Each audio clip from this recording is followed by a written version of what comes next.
మార్చి 3వ తేదీన మనకు చంద్రగ్రహణం ఏర్పడుతుంది. ఇది చాలా పవర్‌ఫుల్. ఉప్పుతో ఇలా చేస్తే బిచ్చగాడు సైతం కుబేరుడవుతాడు. సమస్యలు పోతాయన్నమాట. చాలా మంచి రిజల్ట్‌నైతే మీరు చూడగలుగుతారని చెప్పొచ్చండి. అందుకే ఉప్పుతో ఏంటంటే ఈ పరిహారం చేసుకోండి. ఇది చాలా చాలా శక్తివంతమైన పరిహారం అండి.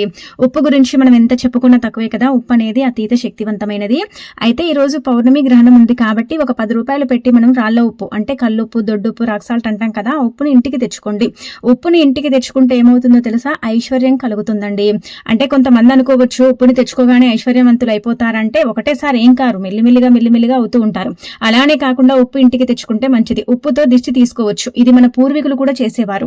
అంటే ఇలాంటి తిదివార నక్షత్రాలు ఉన్నప్పుడు ఉప్పుతో దిష్టి తీసుకుంటే ఏదైనా చెడు ఉంటుంది కదండి, దిష్టి ఉంటుంది అంటే నెగిటివిటీ ఉంటుంది కదా, అదంతా కూడా తొలగిపోతుంది అనమాట. అయితే ఈసారి మీరు ఉప్పుని ఇంటికి తెచ్చుకున్న తర్వాత మీరు ఇంట్లో ఏంటంటే అదే ఉప్పుని నీళ్ళలో వేసి ఇల్లంతా కూడా క్లీన్ చేసుకోండి. గ్రహణం తర్వాత, గ్రహణం ముందు కూడా ఇల్లంతా కూడా ఉప్పుతో క్లీన్ చేయొచ్చు. ఆ తర్వాత స్నానం చేసేటప్పుడు కూడా నీళ్ళలో ఉప్పు వేసుకోండి. అలానే పిల్లలకు కావచ్చు, పెద్దవారికి కావచ్చు ఉప్పుతో దిష్టి తీయండి. ఆ అనంతరం ఏంటంటే గనక అప్పులు ఎక్కువగా ఉన్నాయనుకోండి, అలాంటి అప్పులు తీర్చుకోవడానికి ఒక గాజు బౌల్ చిన్నది కానీ, లేదంటే మట్టి పాత్ర కానీ, లేకపోతే కొబ్బరి చిప్పలు ఉంటాయి కదా, అవి కూడా తీసుకోవచ్చు.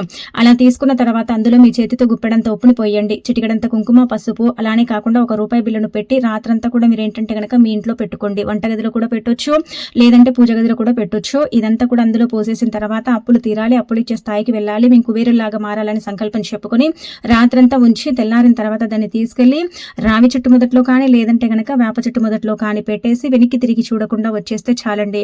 తప్పకుండా మార్పు అనేది ఉంటుంది. ఆ మార్పుని మీరే మీ కళ్ళతో చూసి ఆశ్చర్యపోతారని చెప్పొచ్చు. కాబట్టి ఖచ్చితంగా ఏంటంటే ప్రయత్నించండి.